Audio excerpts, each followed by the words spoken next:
What was originally thought to be an accident is now considered first-degree reckless homicide. When police went inside a home near 87th and Hemlock on November 21st, they found a 44-year-old woman dead. This criminal complaint says the woman was shot in the head and her 10-year-old son did it. The only thing I heard was the screaming. The screaming. Is that going to stick with you, what you heard? Yeah, because it's something that, I really didn't expect so early in the morning. I thought they were just, they were arguing or something, but the scream, you can feel it.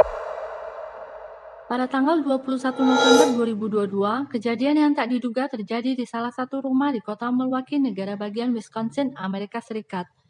Seorang anak laki-laki berusia 10 tahun, karena masih anak-anak namanya disembunyikan. Kita sebut saja Boy A.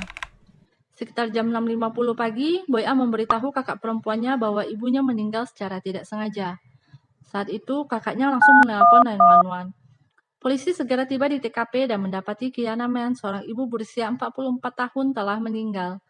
Sama dengan pengakuan ke kakaknya, pada wawancara awal Boy A mengaku pada petugas polisi bahwa ia secara tidak sengaja menembak ibunya. Ia mengambil pistol dari kamar tidur ibunya lalu bermain dengan cara memutar-mutar pistol tersebut dan tiba-tiba meledak mengenai ibunya. Para petugas polisi lalu merilis pernyataan awal, ini hanyalah sebuah kecelakaan. Di saat itu, Boy A masih dibiarkan tinggal bersama keluarganya. Tante Boy A melihat Boy A mengambil satu set kunci rumah yang salah satunya adalah kunci berangkas senjata. Lalu bertanya ke Boy A sekali lagi dan mendapati fakta lain bahwa Boy A mengarahkan pistol ke ibunya dan sempat menyuruh Boy A untuk meletakkan pistol itu. Tante dan kakak perempuan Boy A mengatakan Boy A tidak pernah menangis ataupun menunjukkan penyesalan. Mereka juga mengatakan dia masuk ke akun Amazon ibunya dan memesan Oculus Virtual Reality Headset setelah ibunya meninggal. Pada pagi yang sama, dia secara fisik menyerang sepupunya yang berusia 7 tahun. Berdasarkan kecurigaan tersebut, keesokan harinya anggota keluarga menghubungi polisi dan mengatakan kecurigaan mereka bahwa anak tersebut memiliki riwayat masalah pengendalian emosi. Seperti ketika berusia 4 tahun, Boy A mengayun-ayunkan ekor anak anjing keluarganya sampai anjing itu merengek dan melolong kesakitan. 6 bulan lalu sebelum peristiwa penembakan ibunya, Boy A juga dikatakan membakar beberapa furniture dan karpet di rumahnya setelah ia mengisi balon dengan cairan yang mudah terbakar dan membakarnya. Nenek Boy A, Weri Taman, juga berbicara ke sebuah media bahwa Boy A memiliki 5 orang imajiner berbeda yang berbicara dengannya. Orang-orang imajiner ini digambarkan sebagai 2 orang perempuan, seorang wanita tua, dan 2 laki-laki. Sebelum kasus ini terjadi, Kiana Man telah menemui terapis untuk mengatasi permasalahan yang terjadi pada Boy A. Terapis itu menyarankan Man untuk memasang CCTV di sekitar rumah. Sayangnya saat diperiksa, CCTV tidak merekam kejadian tersebut karena seseorang mencabut kabel CCTV 2 minggu sebelum kejadian.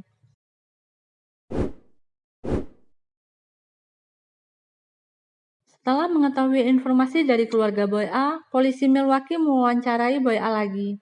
Kali ini dia memberitahu polisi bahwa dia mengarahkan pistol ke ibunya dengan 2 tangan dalam posisi menembak. Dia mengatakan dia mencoba menembak dinding untuk menakut-nakuti ibunya, namun ibunya berjalan ke arah Boy A sehingga ia melepaskan tembakan. Boy A memberitahu polisi bahwa dia mengambil pistol dari berangkas senjata pagi itu karena ibu Boy A membangunkannya 30 menit lebih awal pada pukul 6 pagi, yang menurut Boy A seharusnya 6.30 pagi. Alasan lainnya karena ia tidak diizinkan membeli virtual reality headset yang ia inginkan di Amazon. Undang-undang Wisconsin mewajibkan anak-anak meskipun berusia 10 tahun untuk dituntut sebagai orang dewasa atas kejahatan serius tertentu. Boy A akan didakwa sebagai orang dewasa dengan dakwaan pembunuhan tingkat pertama dan ditahan dengan jaminan $50.000 atau setara dengan Rp781 juta. Jika terbukti bersalah atas tuduhan itu, dia bisa menghadapi hukuman 60 tahun penjara.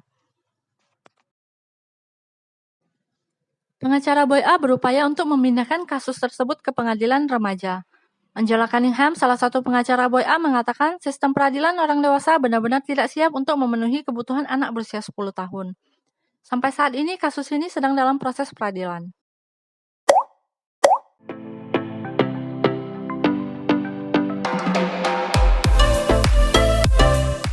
Bagaimana menurut kalian guys, hukuman penjara atau perawatan psikologis yang harusnya diterima Boy A yang masih berusia 10 tahun?